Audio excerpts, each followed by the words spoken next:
Hello medicos, welcome to Medic Talks. So today we will learn about cough reflex.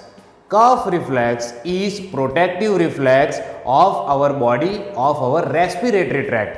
Whenever there is irritation in our respiratory tract, there is cough reflex. In normal language, we are calling it as cough. Now, there are so many receptors present in our respiratory tract, in pharynx, in larynx, in trachea, bronchi, etc. And they respond and they give this cough reflex.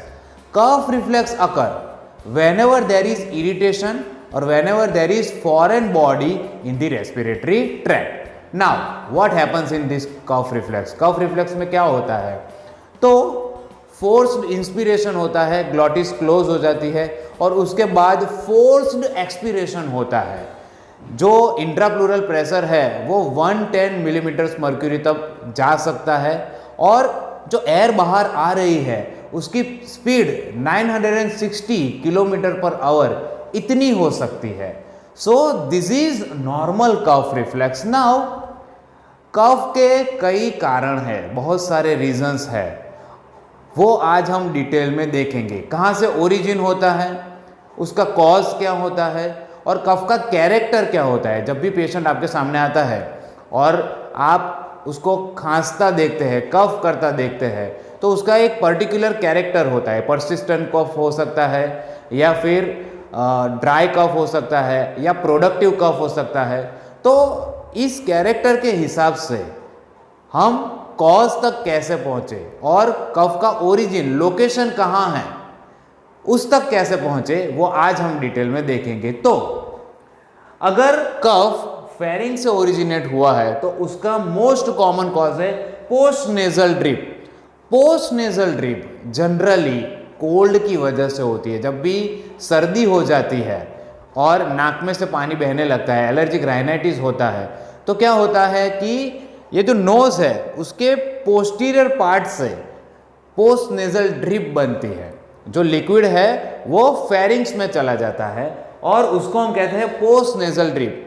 ये जो post nasal drip है वो pharynx में irritation करता है और उसकी वजह से परसिस्टेंट कफ देखने को मिलता है. परसिस्टेंट कफ देखने को मिलता है. Now if it is in laryngeal origin तो कॉजेज क्या क्या हो सकते हैं. Laryngitis, that is inflammation of larynx, tumor, then croup, that is laryngotracheobronchitis and whooping cough. ये सारे causes है जिसमें larynx इन्वॉल्व होती है. और कफ का कैरेक्टर क्या होगा? The cough would be harsh, barking, dogs का जो बार्किंग होता है उस तरह से देखने को मिलता है क्रूप में.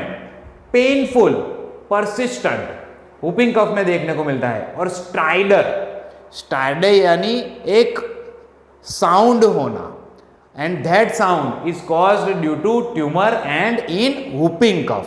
Now if the cough is from trachea originated from trachea, तो जनरली क्या कॉज हो सकता है? Tracheitis, inflammation of trachea. और कफ जो होगा वो पेनफुल होगा. अगर कोई पेशेंट कंप्लेन करता है कि उसे पेनफुल कफ है तो हम ऐसा कंक्लूड कर सकते हैं कि it can be tracheitis and due to origin from trachea. Now अगर ब्रोंकाइटिस या COPD, chronic obstructive pulmonary disease है कि जिसका ओरिजिन ब्रोंकाई से होता है, तो ड्राई या तो फिर प्रोडक्टिव यानी कि स्पुटम आएगा. प्रोडक्टिव कफ यानी जिसमें स्पुटम आता है, कफ देखने को मिलेगा मॉर्निंग में. अगर अस्थमा होगा तो ड्राई कफ या फिर प्रोडक्टिव कफ देखने को मिलेगा नाइट टाइम में. सो this is the differentiating factor. Bronchitis और सीओपीडी का कफ जनरली ड्राई या प्रोडक्टिव होता है लेकिन मॉर्निंग में होता है. अस्थमा का कफ जो होता है वो जनरली नाइट में होता है. कई सारे केसेस में वाइस वर्सा भी हो सकता है. नाउ कार्सिनोमा ऑफ ब्रोंकाई में परसिस्टेंट कफ देखने को मिलता है. नाउ अगर लंग पैरेन्काइमा का ओरिजिन है तो कौन कौन से डिजीज हो सकते हैं? तो सबसे पहला है ट्यूबरक्यूलोसिस. नाउ ट्यूबरक्यूलोसिस जो है सिस्टेमिक डिजीज है और उसके क्लासिकल सिम्टम्स हम जानते हैं, जैसे कि कफ, dry or productive more than 3 weeks, unexplained weight loss, evening rise of fever, then night sweats. These are all the signs and symptoms of pulmonary tuberculosis. तो उसमें जनरली प्रोडक्टिव कफ देखने को मिलता है, कई बार हिमोप्टिसिस होता है, कफ में जो स्पूटम है उसमें ब्लड भी देखने को मिलता है, स्पूटम में जब भी ब्लड देखने को मिलता है उसको हम कहते हैं हिमोप्टिसिस। तो ट्यूबरक्यूलोसिस में प्रोडक्टिव कफ होता है, हिमोप्टिसिस हो भी सकता है, नहीं भी हो सकता है। Now next is pneumonia which is infection of lung parenchyma. उसमें कफ जो है वो पहले ड्राई होता है, स्टार्टिंग के फेज में ड्राई होता है और नेक्स्ट फेजिस में प्रोडक्टिव बन जाता है, यानी कि स्पूटम देखने को मिलता है।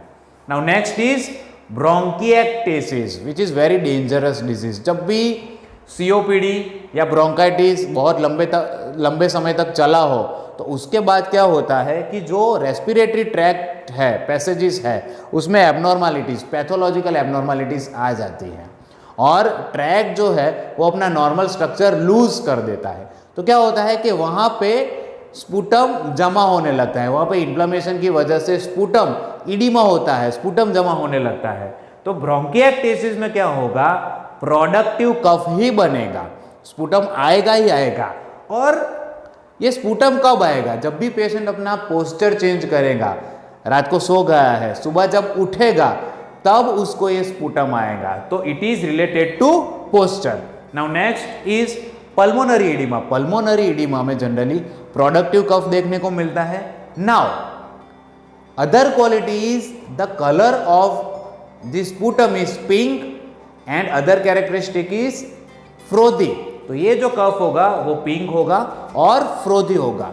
Now the last is interstitial fibrosis. जब भी इंटरस्टिशियल फाइब्रोसिस होता है तब ड्राई, इरिटेंट एंड परसिस्टेंट कफ होता है। So these are all different kind of characteristics and their causes mentioned here. तो आज के लेक्चर में बस इतना ही। Please like share and subscribe my YouTube channel medic talks. Thank you very much.